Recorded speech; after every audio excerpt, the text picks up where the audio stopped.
Welcome! In today's session, we're diving into LeetCode problem number 228, Summary Ranges. This problem focuses on identifying consecutive sequences in a sorted list of numbers. It's a great challenge to sharpen your array manipulation and algorithmic thinking. Let's get started. In this problem, you are given a sorted array of unique integers called nums. Your goal is to summarize this array into the smallest list of ranges, where each range represents consecutive numbers. A range is defined as a sequence of numbers that start from A and end at B, inclusive. For example, the range 2, 4 represents the numbers 2, 3, 4. If a number does not belong to any range, it is represented as itself. For instance, the number 5 would simply be written as 5. The input is always a sorted list of unique integers, and the output should be a list of strings where each string represents either a range or a single number. Now, let's look at some examples to clarify. In the first example, the input array is 0, 1, 2, 4, 5, 7. The output is 0-2, 4-5, 7. Here's why: the numbers 0, 1, 2 form a consecutive sequence, so they are summarized as 0-2. Similarly, the numbers 4 and 5 form another consecutive sequence, summarized as 4-5. Finally, the number 7 stands alone, so it is represented as 7. This example shows how the input array is broken down into ranges and standalone numbers to produce the output. In the second example, the input array is 0, 2, 3, 4, 6, 8, 9. The output is 0, 2-4, 6, 8-9. Here's the reasoning: the number 0 does not belong to any range, so it is represented as 0. The numbers 2, 3, 4 form a consecutive range and are summarized as 2-4. The number 6 is standalone, so it is 6. Finally, the numbers 8 and 9 form a range, summarized as 8-9. This example demonstrates how both ranges and individual numbers coexist in the output. In the third example, the input array is empty, meaning there are no numbers to process. As a result, the output is an empty list, as there are no ranges or standalone numbers to represent. Looking at more examples, the fourth example has the input -1. Since the array contains only one number, the output is simply -1. This is because a single number is always represented by itself as a string. In the fifth example, the input is 1, 3, 5, 7. None of these numbers are consecutive, so each number is represented as a standalone value. The output is 1, 3, 5, 7. These examples highlight how the solution handles both single numbers and arrays with no consecutive sequences. Now, let's review the constraints of the problem. The input array can have a length between 0 and 20. Each number in the array is an integer, and its value can range from -10,000,000 to 10,000,000. The array is always sorted in strictly increasing order, and all elements are unique. These constraints ensure that the problem is well defined and that the solution must handle edge cases like empty arrays, arrays with a single number, and arrays with no consecutive ranges. Finally, there are several edge cases to keep in mind. If the input array is empty, the output should also be an empty list. If the array contains only one number, the output should be a single string representing that number. If no numbers in the array form consecutive ranges, then each number should appear as its own string. On the other hand, if all numbers in the array are consecutive, the output should contain just one range summarizing the entire array. For arrays with a mix of ranges and standalone numbers, the solution should correctly separate and summarize each part. By addressing these scenarios, the solution will handle all possible inputs effectively. To understand the problem, we first consider a brute force approach. The intuition here is straightforward: as we traverse the sorted array, we manually detect consecutive sequences. Starting with the first number in the array, we initialize it as the beginning of a new range. For each subsequent number, we check if it continues the sequence by verifying if it's exactly one greater than the previous number. If it is, we simply extend the range. However, if there's a gap meaning the sequence is broken, we finalize the current range and add it to our results, either as a single number or a range in the format start-end. This process is repeated until we process all the numbers in the array. While this method has a linear time complexity of O(n), since we traverse the array once, it involves repetitive checks for consecutive numbers. Additionally, it doesn't allow for significant optimization opportunities, making it less efficient when compared to other potential solutions. Now, we shift our focus to an optimized approach that uses a sliding window intuition. This approach streamlines the process by dynamically identifying ranges during a single traversal of the array. Instead of repeatedly checking for gaps at each step, we maintain a pointer, start, that marks the beginning of the current range. As we iterate through the array, we extend the range as long as the numbers are consecutive. When we encounter a gap or reach the end of the array, we finalize the range. If the range contains only one number, we record it as a single number. Otherwise, we format it as start-end. After finalizing the current range, we reset the start pointer to begin tracking the next range. This method is more efficient because it avoids redundant checks and simplifies the logic by finalizing ranges dynamically. It still operates with a time complexity of O(n) due to the single traversal, but it's cleaner and avoids unnecessary overhead, making it a practical choice for larger inputs.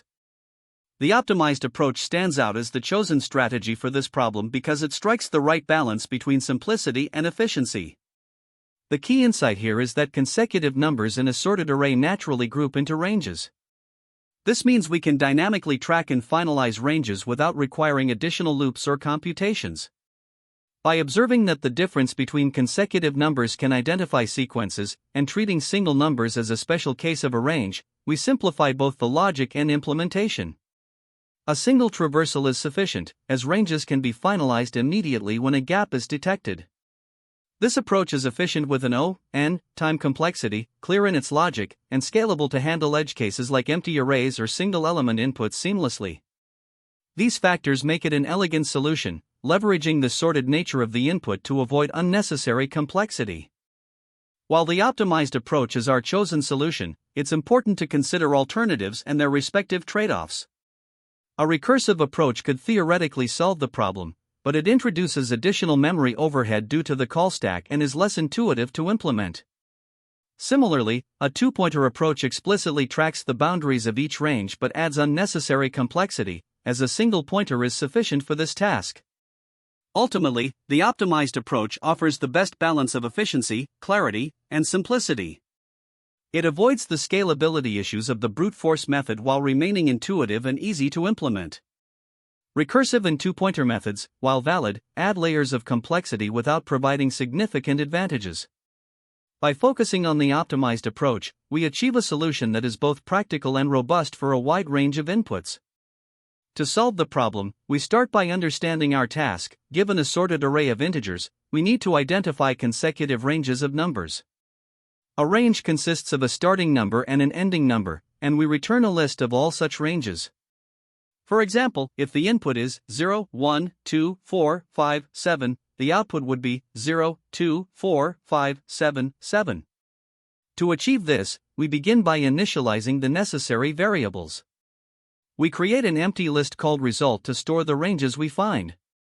Additionally, we set start to the first number in the array, nums, 0, since it marks the beginning of the first range. With our setup complete, we then iterate through the array starting from the second element, comparing each number with the previous one. If two numbers are consecutive, meaning their difference is exactly 1, we continue extending the current range.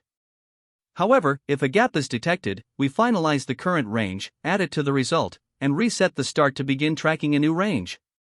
When a gap is identified, it indicates the end of the current range. At this point, we finalize the range using the start and the last consecutive number, nums, I1, and append this completed range to the result list. We then update start to the current number, nums, I, to begin a new range. After the loop finishes, it's important to address the last range. Since the iteration ends without explicitly finalizing it, we append start nums-1 to ensure that all numbers are accounted for. Finally, we return the result list containing all the consecutive ranges. The key insight here is recognizing that two numbers are consecutive if the difference between them is exactly 1. This property allows us to efficiently check for continuity as we iterate through the array. By tracking the start of each range and finalizing it only when a gap occurs, we ensure the algorithm processes the array in a single pass. This approach is both time efficient and straightforward, with a linear time complexity of O(n), where n is the size of the input array. In this algorithm, we also consider a few important edge cases. First, if the input array is empty, the result should naturally be an empty list since there are no numbers to group into ranges. Second, if the array contains only one number, the result should be a single range where the start and end are the same value, such as nums 0, nums 0. Finally, if the array contains no consecutive numbers, each number will form its own range. For instance, if the input is 1, 3, 5, the output would be 1, 1, 3, 3, 5, 5. The input data structure, a sorted array, plays a significant role in simplifying the problem. Because the numbers are already sorted, consecutive numbers naturally appear adjacent to each other, making it easy to detect sequences. The output is a list of sublists, each representing a range. This design ensures clarity and compactness in representing the result. The algorithm is efficient in both time and space complexity. For the time complexity, the solution processes the array in a single traversal, meaning it runs in O(n), where n is the length of the array. This efficiency comes from the fact that we only need to check adjacent elements to determine continuity. As for space complexity, the algorithm uses constant space, O(1), for variables like start and does not allocate additional data structures proportional to the input size. The space required is determined solely by the size of the output, which depends on the number of ranges formed. To better understand the execution, let's walk through an example. Consider the input nums equals 0, 1, 2, 4, 5, 7. We initialize result as an empty list and set start to 0. Then, we begin iterating through the array, comparing each number with the previous one to determine if they are consecutive. In the example, we start by comparing nums 1, 1 with nums 0, 0. Since they are consecutive, we continue. Next, we compare nums 2, 2 with nums 1, 1, and again, they are consecutive. However, when we compare nums 3, 4 with nums 2, 2, a gap is detected. At this point, we finalize the range 0, 2 and add it to result. We then update start to 4 to begin a new range. The process continues as we compare nums 4, 5 with nums 3, 4, which are consecutive. But when comparing nums 5, 7 with nums 4, 5, another gap is found. We finalize the range 4, 5, add it to result, and set start to 7. Finally, after the loop ends, we append the last range 7, 7 to the result. The final output is 0, 2, 4, 5, 7, 7. This example illustrates how the algorithm efficiently groups consecutive numbers while handling gaps and finalizing ranges as needed. Here, we start by defining a class-named solution and implementing the function SummaryRanges within it. This function takes a list of numbers, nums, as its input. First, we initialize an empty list called result to store the ranges that we will calculate. We also handle an edge case right away. If the input list nums is empty, we simply return the empty result list. This ensures our function handles all cases gracefully. Next, we define a variable called start to mark the beginning of the current range, and we set it to the first number in the list, nums 0. We then enter a loop that iterates over the rest of the list starting from the second element. Inside the loop, we check if the current number is not consecutive to the previous one by comparing it to nums id1 plus 1. If the numbers are not consecutive, it means the current range has ended. At this point, we check if the range consists of just a single number by comparing start to nums i1. If they are the same, we add the single number as a string to the result list. Otherwise, we append the range in the format start-end. Finally, we update the start variable to begin tracking the next range with the current number. After the loop finishes, we still need to account for the last range in the list. If the start variable is equal to the last number in nums, it means the range consists of a single number, so we append it directly to the result. Otherwise, we append the range in the format start-end, including the last number in the list. Finally, we return the result list, which now contains all the summary ranges. This implementation ensures that we cover all cases, including single-number ranges and multi-number ranges, while handling edge cases like empty input efficiently. Here, we're implementing the summary ranges method in Java. The method takes an integer array nums as input and returns a list of strings representing the summary ranges. We start by initializing an empty list called result to store the output. Then, we handle edge cases by checking if the input array is null or empty. If so, we simply return the empty result list. Next, we define a variable start to keep track of the beginning of a range, and initialize it to the first element of the array. The core of the logic is within the for loop, where we iterate through the array starting from the second element. For each number, we check if it's not consecutive with the previous number.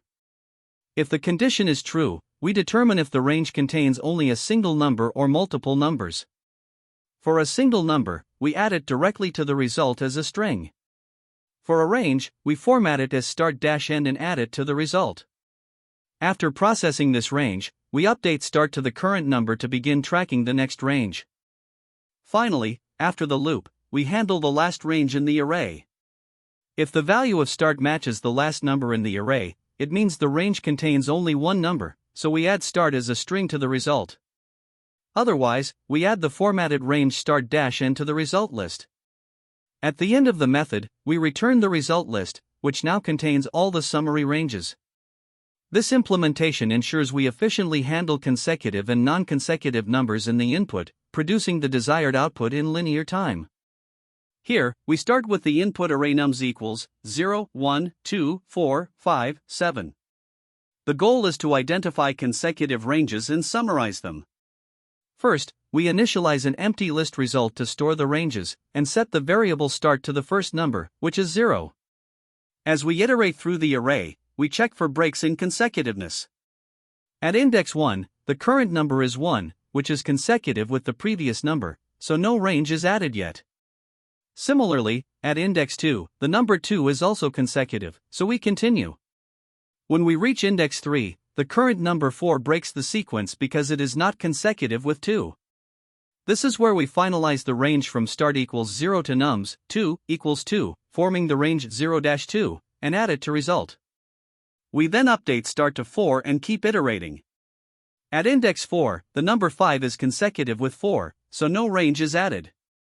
However, at index 5, the number 7 breaks the sequence again. This results in the range 4-5, which is added to result. Finally, since the last number doesn't form a consecutive range, we add it as a single entry, 7. The function returns the result, 0-2, 4-5, 7. Now, let's look at a different input, nums equals 1, 3, 5, 7. Here, there are no consecutive numbers. We start by initializing an empty result list and setting start to the first number, 1. At index 1, the number 3 is not consecutive with 1, so we create a range for the single number 1 and add it to result. We then update start to 3 and continue. At index 2, the number 5 is not consecutive with 3, so we finalize the range for the single number 3 and add it to result, updating start to 5. At index 3, the number 7 is not consecutive with 5, so we add the range for the single number 5 to result and update start to 7. Finally, since we have reached the end of the array, we add the last number 7 as its own range. The function returns the result, 1, 3, 5, 7. This example demonstrates how the algorithm handles cases where there are no consecutive numbers. In the third example, the input array is empty, nums equals. As usual, we initialize result as an empty list. However, since there are no numbers to process, the function immediately detects this edge case and returns the empty result list. This highlights the importance of handling edge cases in the algorithm. Additionally, some key observations about the approach include how the algorithm tracks the start of a range with the start variable and finalizes ranges whenever a break in consecutiveness is detected. By ensuring the last range is always added after the loop, no ranges are missed. The solution also gracefully handles situations like an empty array or arrays with no consecutive numbers. This makes the algorithm both robust and efficient. The time complexity of our solution is O(n), where n is the length of the input array. This is because we iterate through the array exactly once using a single for loop. Each element is processed sequentially, contributing O(n) to the overall complexity. Additionally, when we encounter a non-consecutive element or reach the end of the array, we construct a range string using Python string formatting. This operation has a time complexity proportional to the length of the numbers being formatted. However, since the numbers themselves are bounded by the input, the string formatting can be considered an O(1) operation for each element. Combining these factors, the loop processes n elements, and each operation within the loop is constant time, leading to an overall time complexity of O(n). Now, turning to space complexity, the algorithm itself uses O(1) auxiliary space. This is because we only use a few variables like result, start, and the loop variables, and we don't rely on any additional data structures for intermediate computations. However, the space used for the output depends on the number of ranges in the result list, which we denote as m. In the worst case, where each number in the array forms its own range, the output will contain n strings, one for each number. On the other hand, in the best case, where the entire array forms a single range, the output will only have one string. Thus, the space complexity for the output is proportional to the number of ranges, making it O(m). Looking at the best, average, and worst case scenarios, in the best case, all numbers in the array are consecutive. For example, if nums is 1, 2, 3, 4, the algorithm processes all n elements, but the output contains only one range string. This results in a time complexity of O(n) and an output space complexity of O(1). In the average case, there are m ranges, where m is less than or equal to n, and the algorithm still processes n elements, keeping the time complexity O(n). The space complexity, in this case, depends on m. In the worst case, no numbers are consecutive, such as nums being 1, 3, 5, 7. Here, the result contains n ranges, and the time complexity remains O(n), but the output space becomes O(n). Comparing this to a brute force approach, where we might examine all possible subarrays or pairs to find consecutive ranges, the naive method has a time complexity of O(n) superscript 2, due to nested loops. By contrast, our optimized solution uses a single traversal and constructs ranges dynamically, achieving O(n) time complexity in O(1) auxiliary space, making it significantly more efficient. Finally, the proof of optimality lies in the fact that the algorithm processes each number in the array exactly once. This direct, single-pass approach ensures that no unnecessary computations are performed. Additionally, the algorithm constructs the output dynamically as it traverses the array, avoiding the need for additional processing or intermediate structures. Since the problem inherently requires examining all elements to summarize them into ranges, O(n) represents the theoretical lower bound for time complexity. By achieving this bound and using only O(1) auxiliary space, the solution is optimal in both time and space usage.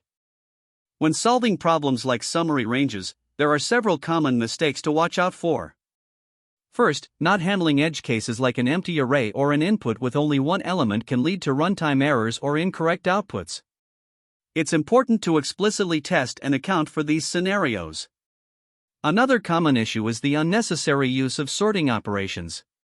While sorting might seem like an easy solution, it can increase the time complexity from O(n) to O(n log n, which is avoidable in problems that allow optimized solutions using hash sets or other structures. Additionally, overlooking duplicate elements in the input can create problems, such as mismatched ranges or incorrect sequence lengths, so always pre-process or handle duplicates carefully when they're allowed.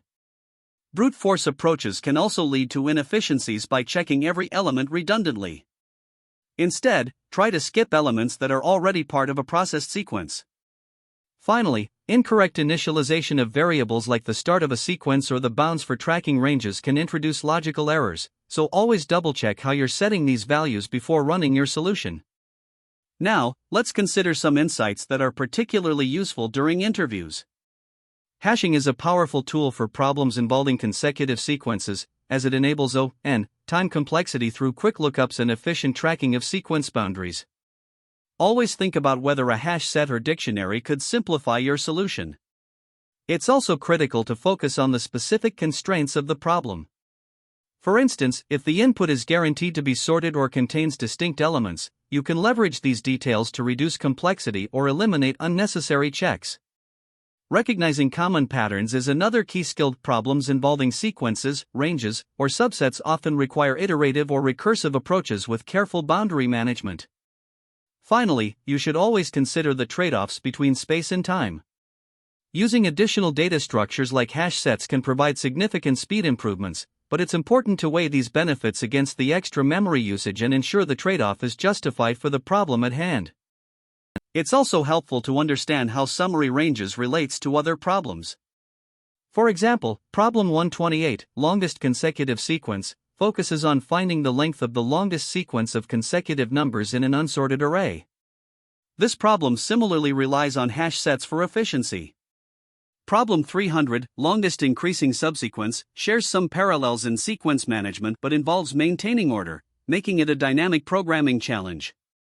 Another related problem is problem 674, longest continuous increasing subsequence, which is a simpler variation that only requires checking for local continuity.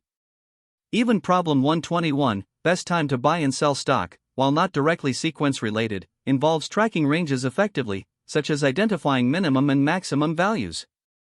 Additionally, there are alternative approaches to solving these types of problems. For instance, a sorting-based approach involves sorting the array first and then iterating through it to find consecutive sequences. While this method has a complexity of O(n) log n, due to the sorting step and is simpler to implement, it's generally less efficient than solutions with O(n) complexity. Another highly efficient method is the hash set approach. With this technique, you store all elements in a hash set and then iterate through each number, checking if it's the start of a sequence by confirming that the previous number, x1, is not in the set. This allows you to efficiently track the bounds of each sequence with an average time complexity of O(n). While it does require extra space for the hash set, its speed makes it a preferred choice for unsorted inputs. Another option is the sliding window approach, which is particularly effective for problems involving continuous subsequences. This technique uses two pointers to track the bounds of a sequence as you iterate through the array. With a time complexity of O(n), it's a great choice for ordered or sorted inputs. However, it's less applicable for unsorted arrays where you might need to repeatedly check for continuity. Understanding these approaches and their trade-offs will help you adapt to different variations of sequence-related problems efficiently.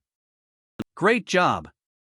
To recap, we tackled LeetCode problem number 228 by exploring strategies for identifying summary ranges in sorted arrays. This problem highlights the importance of edge case handling and the trade-offs between brute force and optimized solutions. Remember, practice makes perfect, so keep exploring similar challenges. Thanks for watching, and see you next time. That's the end of this tutorial. I hope you found this explanation helpful for understanding the solution to this LeetCode problem.